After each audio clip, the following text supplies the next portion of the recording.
Hello dear student, most welcome on the YouTube channel. Previous class में हमने electric field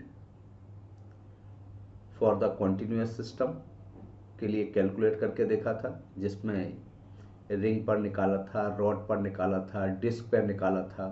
3D picture पर electric field हमने कहा था कि गॉस लॉ के बात करेंगे, क्योंकि गॉस लॉ में की हेल्प से जब इलेक्ट्रिक फील्ड कैलकुलेट करोगे तो कैलकुलेशन कम करना पड़ेगा, इसलिए हमने कहा था कि हम उस समय करेंगे। और स्टूडेंट ने भी इस तरीके के प्रपोजल को मान्यता दी थी। आज की क्लास में हम इलेक्ट्रिक फील्ड एक दो एग्जाम्पल लेंगे। इलेक्ट्रिक फील्ड अभी तक हमने जो कुछ भी कैलकुलेट किया है जब चार्ज का डिस्ट्रीब्यूशन यूनिफॉर्म था। अगर चार्ज का डिस्ट्रीब्यूशन नॉन यूनिफॉर्म हो तब कैसे इलेक्ट्रिक फील्ड कैलकुलेट किया जाएगा, एक दो इस पर बेस्ड एग्जाम्पल करेंगे और नेक्स्ट क्लास में इलेक्ट्रिक पोटेंशियल लेंगे। ठीक है, तो अब आता है बात, क्वेश्चन आता है कि आपको इलेक्ट्रिक फील्ड निकालना है जब चार्ज का डिस्ट्रीब्यूशन कैसा हो, कॉन्टिन्यूअस तो हो बट नॉन यूनिफॉर्म हो। अभी तक जो आप भी चार्ज का डिस्ट्रीब्यूशन किया था वो कॉन्टिन्यूअस था लेकिन यूनिफॉर्म था। तो अब बात कर रहा है नॉन यूनिफॉर्म की, नॉन यूनिफॉर्म चार्ज डिस्ट्रीब्यूशन की। नॉन यूनिफॉर्म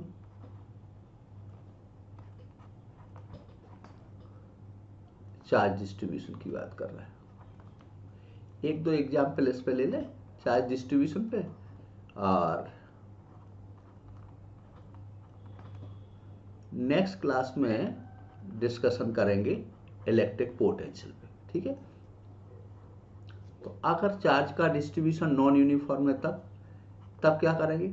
आपको तो पता ही था कि जब चार्ज का डिस्ट्रीब्यूशन अगर यूनिफॉर्म हो या नॉन यूनिफॉर्म हो, कॉन्टिन्यूअस है तो कैलकुलस यूज करना है, नॉन यूनिफॉर्म है तो चार्ज डेंसिटी को जो हम लिखते थे लीनियर चार्ज डेंसिटी को चार्ज पर यूनिट लेंथ सीधा सा Q/L वो नहीं लिख पाओगे, हमें एलिमेंट्री पोर्शन के टर्म में करना होगा। जैसे हमने मान लो एक रॉड है, एक सिंपल सा एग्जांपल रॉड का ले लेते, चलो एक रॉड ले ली और इस रॉड पर चार्ज यूनिफॉर्मली डिस्ट्रीब्यूटेड है। दिख रही है आपको ये रॉड,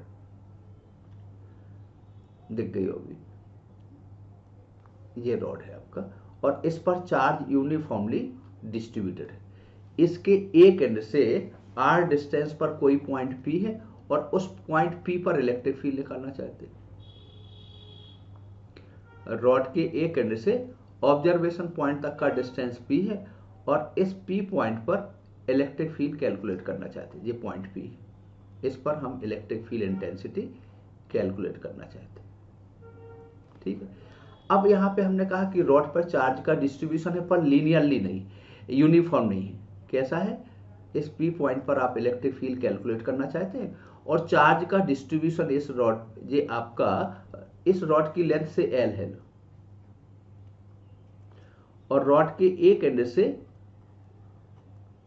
ऑब्जर्वेशन पॉइंट तक का डिस्टेंस R है और इस P पॉइंट पर इलेक्ट्रिक फील्ड कैलकुलेट करना चाहते हैं। अब इस रॉड पे चार्ज का डिस्ट्रीब्यूशन लीनियरली भी वेरी कर सकता है डिस्टेंस के साथ, हाइपरबोलिक वेरी कर सकता है, एक्सपोनेंशियली वेरी कर सकता है, पैराबोलिक वेरी कर सकता है, ट्रिग्नोमेट्रिकल फंक्शन के टर्म में वेरी कर सकता है। पर कैसा भी वेरी करेगा ये कन्फर्म है कि हमें कैलकुलस यूज करना पड़ेगी। सो हमने कहा कि इस रॉड है, चूंकि बंडी पिक्चर है तो इसकी जो लीनियर चार्ज डेंसिटी है वो x के साथ लीनियरली वेरी कर रहा है, lambda equal to kx, k is the proportionality constant. तो अब P पॉइंट पर इलेक्ट्रिक फील्ड निकालना है। तो सबसे पहले हमने क्या कहा था, सबसे पहला काम करते हैं इस एलिमेंट्री पोर्शन पे चार्ज निकालते हैं। ये एक एलिमेंट्री पोर्शन ले लिए, कितने डिस्टेंस पे, x डिस्टेंस पर, कितने थिकनेस का, dx थिकनेस का एक एलिमेंट्री पोर्शन ले लिया, ये ले लिया। तो सबसे पहले एलिमेंट्री पोर्शन पे हमने क्या निकाल दिया, चार्ज निकाल दिया। ये एलिमेंट्री पोर्शन की लेंथ है dx। तो बताओ dq इक्वल टू क्या करोगे, dq इक्वल टू जैसा कि आपको पता है लैम्डा dx होता है। ठीक है, और dq इक्वल टू लैम्डा को लिखोगे kx, सो ये kx dx आता।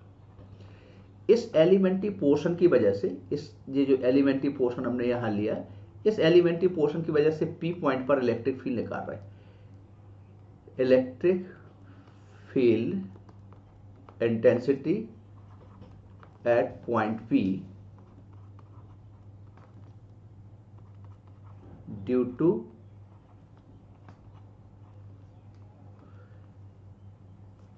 Elemental charge due to dq। dq की वजह से निकालोगे तो d इक्वल टू क्या लिखोगे, एलिमेंट्री पोर्शन की वजह से dq की वजह k dq के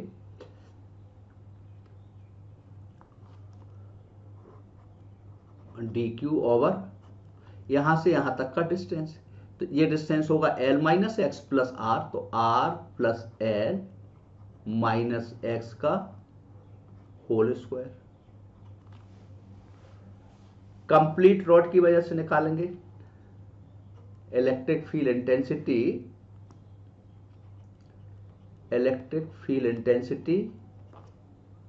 eight point P due to complete rod. Complete rod की वजह से निकालेंगे तो d को इंटीग्रेट करेंगे, तो d का इंटीग्रेशन करोगे तो क्या आ जाएगा, k dq की वैल्यू रख दोगे और इंटीग्रेट करोगे तो कंप्लीट रॉड की वजह से आ जाएगा E। मैं यहीं पे लिखना चाहता हूँ, नेक्स्ट स्लाइड में नहीं जाना चाहता हूँ। उसका एक रीजन है क्योंकि मुझे बार बार फिर पीछे मुड़ के देखना पड़ेगा, लेकिन वो ऐसा होता हुआ दिख नहीं रहा। तो E इक्वल टू कितना आ जाएगा बताओ, यहाँ पे k dq की जगह क्या करोगे, ये प्रोपोर्शनलिटी कांस्टेंट है और ये भी आपका कांस्टेंट है, तो k को 1/4 पाई एप्सिलॉन नॉट लिखे ले रहा हूँ, ज़्यादा अच्छा रहेगा, नहीं तो मुझे बहुत कन्फ्यूजन क्रिएट करेगा, दो के एक जैसे हो जाएंगे ना। तो इस पे हमने इसको एक प्रोपोर्शनलिटी कांस्टेंट ले लिया, तो 1/4 पाई एप्सिलॉन नॉट। अब तो कोई दिक्कत नहीं रहेगा, dq की जगह लिखोगे k x dx over r plus l minus X का होल स्क्वायर, लिमिट x की 0 से लेके l तक आएगा। अब इसको इंटीग्रेट करना है, ठीक है, तो इसका इंटीग्रेशन करोगे तो बताओ कितना आ जाएगा। इंटीग्रेशन तो कर सकते हैं, r plus L minus X का होल स्क्वायर को t के r plus L minus x को t के बराबर मान लोगे और फिर इसको इंटीग्रेट कर लोगे। तो इसका इंटीग्रेशन किया, चूंकि आप लोगों की मैथमेटिक्स अच्छी है ऐसा मैं मान के चल रहा हूँ, तो मैं ये मान के चलूँगा कि इंटीग्रेशन आप खुद कर पाओगे, ठीक है। सो कंप्लीट रॉड की वजह से E इक्वल टू निकाला, तो कितना आ गया था यहाँ बाहर, 1/4 पाई एप्सिलॉन नॉट आ जाएगा और इंटीग्रेट करोगे, क्या था यहाँ पे, फिर से पीछे पेज पलटा के नहीं देख पा रहा हूँ, kx dx over r plus L minus X का होल स्क्वायर, जहां तक यही था, ठीक है। के भी चाहो तो यहाँ बाहर निकाल सकते हैं, के यहाँ पे ध्यान रखना ये proportionality constant 1/4 pi epsilon not नहीं है, चार्ज के डिस्ट्रीब्यूशन में लिखा था वो प्रोपोर्शनलिटी कांस्टेंट है, तो ये बात आपको दिमाग में रखना है कि ये आ गया आपका के। तो x dx, अब इसको इंटीग्रेशन करोगे तो क्या हो जाएगा बताओ, लेट कर लेंगे r plus L minus X is equal to T, तो बताओ यहां पे क्या आ जाएगा, dx equal to minus of dt, और x की वैल्यू यहां से पुट करें तो क्या आ जाएगा आपको, तो बहुत कॉम्प्लिकेटेड होता चला जा रहा है, k 4 पाई एप्सिलॉन नॉट, थोड़ा सा कॉम्प्लिकेटेड हो गया, मैंने सोचा नहीं था इतना कॉम्प्लिकेटेड होगा ये dt आ गया, पर कोई दिक्कत नहीं, ये माइनस साइन बाहर निकाल दिया, r plus L minus x, इसको टी स्क्वायर लिखोगे,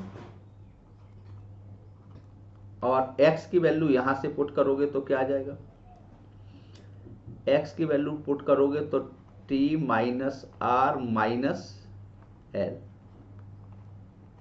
इसको फिर अलग अलग तोड़ लोगे और इंटीग्रेट करोगे तो 1/t आ जाएगा, लॉग के टर्म में आएगा। तो k का मतलब 1/4πε0 k ये आएगा, यहां आएगा l divided by R minus 1/4πε0 k और ये 1/t log t, so log r plus L by R आ जाएगा।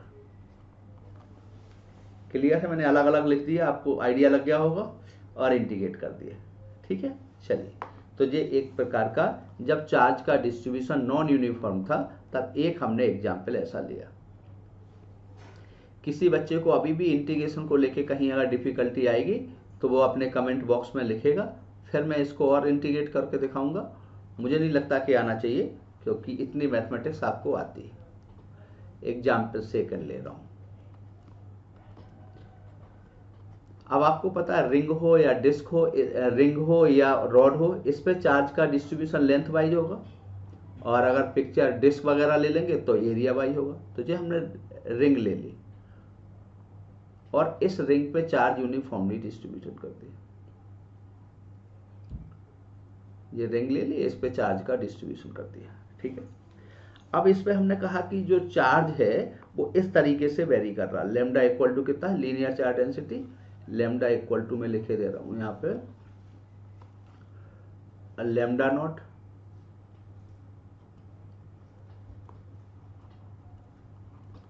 Cos theta.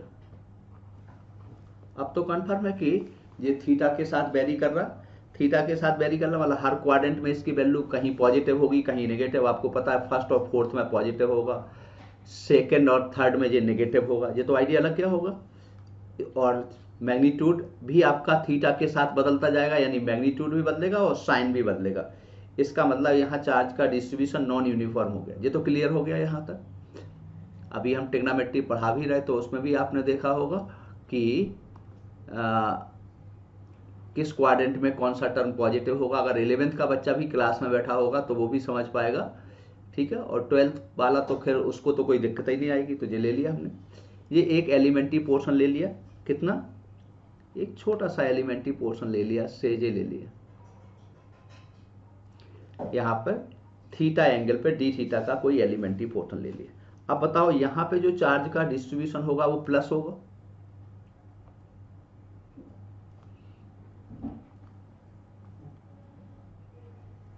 क्यों प्लस होगा, क्योंकि ये फर्स्ट है, ये सेकंड, ये थर्ड, ये फोर्थ क्वाड्रेंट, तो फर्स्ट और फोर्थ में तो कॉस पॉजिटिव होगा। फर्स्ट में तो आपको पता है सभी, और थर्ड में और सेकंड में कॉस नेगेटिव होगा, ये भी पता चल गया। अब एक एलिमेंट्री पोर्शन ले लिया, देखो यहाँ पे इसका एलिमेंट्री पोर्शन की लेंथ dl ले ली, इस एंगल को ले लिया मैंने, ये एंगल थीटा है, इस एंगल को थीटा ले लिया, ये एंगल थीटा है। तो इस छोटे से पोर्शन का एंगल डी थीटा, ये एक एलिमेंट्री पोर्शन है। तो सबसे पहले तो एलिमेंट्री पोर्शन पे चार्ज निकालोगे, तो एलिमेंट्री पोर्शन पे चार्ज निकालोगे और इस एलिमेंट्री पोर्शन की वजह से यहाँ इलेक्ट्रिक फील्ड निकालोगे, तो यहाँ पॉजिटिव चार्ज कंसीडर करोगे। पॉजिटिव चार्ज जब कंसीडर करोगे तो इसकी वजह से यहाँ इलेक्ट्रिक फील्ड कैसा आ जाएगा, ऐसा आएगा डी। इस डी के दो कंपोनेंट आएंगे, ये एंगल थीटा है तो ये भी थीटा होगा। तो एक तो आएगा इस डायरेक्शन में जिसको डी कॉस थीटा बोलोगे, एक आएगा इस डायरेक्शन में जिसको डी साइन थीटा बोलोगे। एक तो होगा डी कॉस थीटा, इस डायरेक्शन में होगा डी साइन थीटा, ये डी आ गया। अब आपसे सबसे पहले एलिमेंट्री पोर्शन पे चार्ज निकालोगे तो डी क्यू, हमने कहा था सबसे पहले एलिमेंट्री पोर्शन पे चार्ज। तो एलिमेंट्री पोर्शन की इस पार्ट की लेंथ कितना आ जाएगा, अगर इसकी रेडियस आर है तो dl की जगह लिखोगे dq equal to lambda dl। Lambda तो है लेमडा नॉट कॉस थीटा और dl है r, अगर रेडियस r है तो r d थीटा। तो ये एलिमेंट्री पोर्शन पे चार्ज आ गया। अब इसकी वजह से इलेक्ट्रिक फील्ड के दो कंपोनेंट आ गए, एक एक्स डायरेक्शन में इलेक्ट्रिक फील्ड आ गया और एक वाई डायरेक्शन में आ गया। तो सेंटर पे अगर इलेक्ट्रिक फील्ड निकालें एक्स डायरेक्शन में तो कितना आ जाएगा, डी कॉस थीटा, और इसका इंटीग्रेट कर देंगे। जहां तक सवाल है, अगर 2 यहां ले लिया तो जितना यहां लिमिट -π/2 से +π/2 के बीच में, ये एक्स डायरेक्शन में आ गया। एक्स डायरेक्शन में नेट इलेक्ट्रिक फील्ड आ गया, हालांकि ये नेगेटिव एक्स में आ रहा। वाई डायरेक्शन में क्या हो जाएगा, ओ का मतलब यहां सेंटर से था हमारा, वाई डायरेक्शन में 0 आ जाएगा। क्यों आएगा, क्योंकि डी साइन थीटा करोगे, साइन थीटा का इंटीग्रेशन करोगे तो क्या आ जाएगा, कॉस थीटा, और कॉस π/2 की वैल्यू 0 होगी, +π/2 और माइनस के, तो ये तो 0 हो जाना वाई डायरेक्शन का, तो कैंसिल हो जाएगा। 2 बाहर क्यों निकाला, आपको समझ में आ रहा कि वास्तव में यहाँ से 0 से लेके 2π तक लेना था, तो मैंने यहाँ से ये ले लिया, क्योंकि इसकी वजह से भी डायरेक्शन यही आएगी, तो ये वेक्टोरियली ऐड कर दिया, इसलिए 2 बाहर निकाल दिया।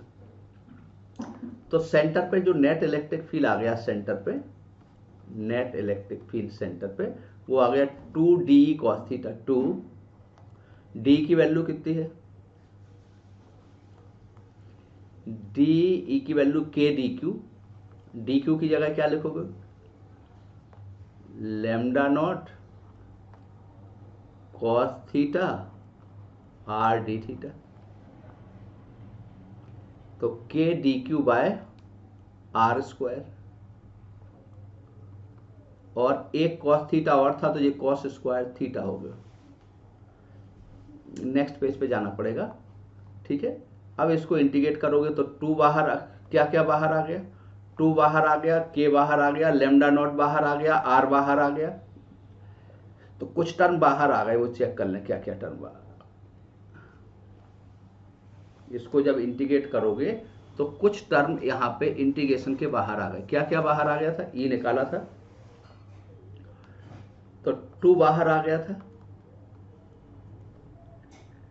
k बाहर आया था, लैम्डा नॉट बाहर आया था, नीचे एक r बाहर आया था, जहां तक मुझे याद आ रहा है इतना आया था बाहर, और यहां पर था cos² थीटा d थीटा -π/2 से +π/2। तो E इक्वल टू कितना आ गया बताओ, क्या बाहर आ गया था, 2 और इधर ले जाओगे तो k lambda not by r। cos theta को कुछ लिख सकते हैं, क्या लिख सकते हैं, cos2 थीटा को लिख सकते हैं 2 cos² थीटा -1। तो 2 cos² थीटा के लिए लिख सकते हैं 1 + cos2 थीटा।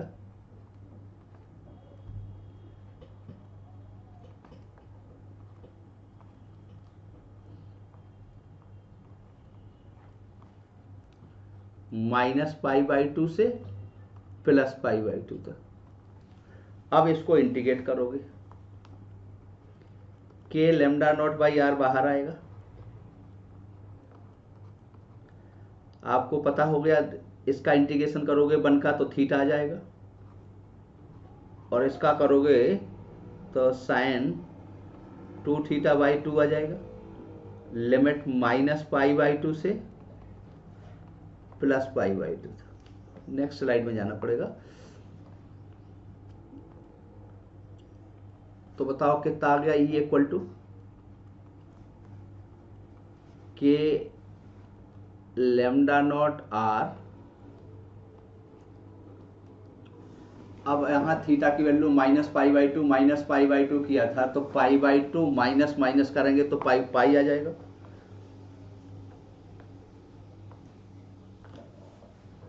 और sin 2π की वैल्यू 0 हो जाएगी, तो इतना ही आ जाना है आपका, ये आ जाएगा आपका। k को चाहो तो आप इतना लिख सकते हैं 1/4πε0, लैम्डा नॉट ओवर आर। एक पाई का टर्म और ऊपर था, पाई से ये पाई भी कैंसिल हो गया। So electric field intensity centre पर non uniformly charge distributed ring की वजह से 1/4 आर और यहाँ लैम्डा नॉट आ जाएगा। ये इलेक्ट्रिक फील्ड आ गया। ये तब आया जब चार्ज का डिस्ट्रीब्यूशन नॉन यूनिफॉर्म। तो आपके एग्जाम में हमेशा जैसे क्वेश्चन मिले कि चार्ज का डिस्ट्रीब्यूशन कॉन्टिन्यूअस तो है पर वो यूनिफॉर्म ही है, ये कोई ज़रूरी नहीं। चार्ज का डिस्ट्रीब्यूशन यूनिफॉर्म भी हो सकता है और नॉन यूनिफॉर्म होगा। तो अगर नॉन यूनिफॉर्म है तो भी कैलकुलस करना है, यूनिफॉर्म है अगर डिस्ट्रीब्यूशन कॉन्टिन्यूअस है तो भी आपको कैलकुलस करना है। पर जब नॉन यूनिफॉर्म होगा तो लिमिट पे थोड़ा सा ध्यान देना होगा एक, और एलिमेंट्री पोर्शन के चार्ज को लिखने के समय lambda equal to D Q by D L लिखोगे, sigma equal to D Q by D A लिखोगे, वॉल्यूम चार्ज डेंसिटी क्या लिखोगे, D Q by D rho लिखोगे, डी बी लिखोगे। ठीक है, कभी भी फिर आप ऐसा नहीं कर सकते कि total charge by total length कर दें, क्योंकि उस समय चार्ज का डिस्ट्रीब्यूशन नॉन यूनिफॉर्म। एक न्यूमेरिकल और करना चाहेंगे,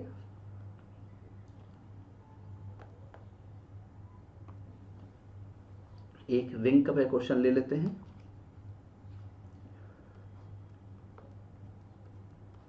क्योंकि अभी तक बेसिकली जो सही तरीके से चर्चा हुई है वो रिंग पे ही हुई है। लो रिंग पे यहाँ पे ये रिंग ले लिया और यहाँ पे minus Q charge uniformly distributed, इसके सेंटर पर क्यू नॉट चार्ज रखा है, इसके सेंटर पर क्यू नॉट रखा, और इसके सेंटर से एक्स डिस्टेंस पर कोई पॉइंट पी है, इसके सेंटर से एक्स डिस्टेंस पर कोई पॉइंट पी है, और इस पी पॉइंट तक का डिस्टेंस सेंटर पे क्यू नॉट चार्ज क्यू है, और यहाँ पे minus Q charge uniformly, minus Q charge यहाँ पे यूनिफॉर्मली डिस्ट्रीब्यूटेड है, और एक्स डिस्टेंस पर कोई पॉइंट पी है। यहाँ पे नेट इलेक्ट्रिक फील्ड निकालना। तो आपको पता है इस रिंग की वजह से निकालोगे तो कितना आ जाएगा, रिंग की वजह से निकालोगे तो E1 इक्वल टू कितना आ जाएगा, के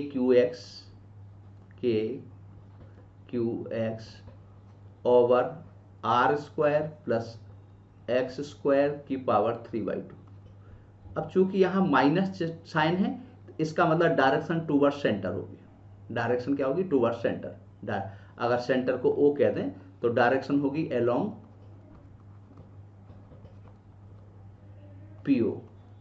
ठीक है, पॉजिटिव चार्ज की वजह से इलेक्ट्रिक फील्ड निकालोगे तो कितना आ जाएगा, तो इलेक्ट्रिक फील्ड पॉजिटिव चार्ज की वजह से निकाला, ये रिंग की वजह से था, तो कितना आ जाएगा यहाँ पॉजिटिव, के क्यू बाय एक्स स्क्वायर। यहाँ डायरेक्शन क्या होगी, अलोंग, यहाँ डायरेक्शन होगी अलोंग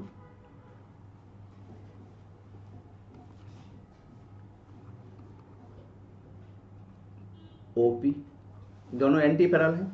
तो नेट इलेक्ट्रिक फील्ड कितना आ गया, नेट इलेक्ट्रिक फील्ड, नेट क्या आ गया, E1 plus E1 plus vectorial add कर दूं तो ये नेट इलेक्ट्रिक फील्ड आ गया। क्या आ जाएगा बताओ, अब किसका मैग्नीट्यूड ज्यादा है वो देख लेंगे। मान लो अगर यहाँ पे लिख दिया तो K Q by X square common आ जाएगा, के क्यू तो कॉमन आएगा तो क्या आएगा, माइनस के 1/x स्क्वायर और x divided by X square plus R square की पावर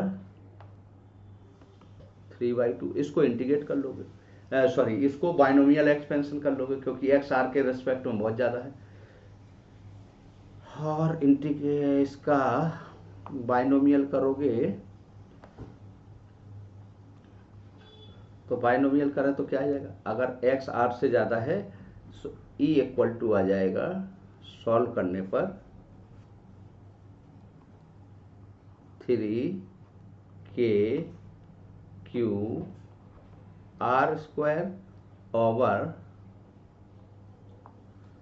2x की पावर 4।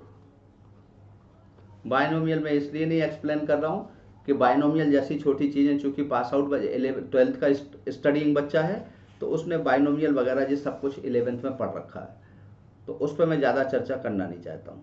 फिर भी अगर एक बच्चे के मन में कुछ ऐसी स्प्रेड हो तो वो अपना व्यू रख सकता है, तो उस पर भी फिर मैं बाइनोमियल की भी बात करूँ, पर मुझे लगता है बाइनोमियल जैसी सिंपल चीज़ें आपको जानकारी में होंगी। तो हमने अगर नॉन यूनिफॉर्म डिस्ट्रीब्यूशन के लिए आज की क्लास रखी थी, तो आपने देखा था अगर नॉन यूनिफॉर्म डिस्ट्रीब्यूशन है तो आपको इंटीग्रेशन करना है, और वैसे भी जहाँ पे चार्ज का डिस्ट्रीब्यूशन या पूरी फिजिक्स में जहाँ पर कॉन्टिन्यूअस बातें आती हैं वहाँ पे हमेशा कैलकुलस यूज करना होती है। ठीक है, नेक्स्ट क्लास फिर रखेंगे इसी टॉपिक पर, इलेक्ट्रिक पोटेंशियल पर। आप लोगों ने बड़ा हमारा सपोर्ट किया है, और आप लोगों के कमेंट्स जो आपने लाइक किया उससे हमारा बड़ा संबल बढ़ता है, एनर्जी बढ़ती है, और पढ़ाने जो टीचिंग का के प्रति हमारी एफिनिटी है वो एनहेंस होती है। सो आप लोगों से फिर से एक बात कहेंगे कि बेटा इसको जल्दी सब्सक्राइब भी करें, शेयर भी करें, लाइक करें और अपने कमेंट्स भी लिखें। ठीक है, आपके कमेंट्स हमारे लिए बहुत वैल्यू रखते हैं, और सब्सक्रिप्शन उस लेवल तक ले जाएं कि हम लाइव क्लास आपके साथ ले सकें, ताकि इंटरेक्शन और ज़्यादा प्रॉपर मैनर से हो सके। ठीक है, तो थैंक यू वेरी मच बेटा। बस ध्यान रखना कि इसको जल्दी जल्दी सब्सक्राइब करें, ताकि हम वो एक मिनिमम टारगेट पूरा करके आपके साथ लाइव कनेक्ट हो सके। थैंक यू वेरी मच बेटा।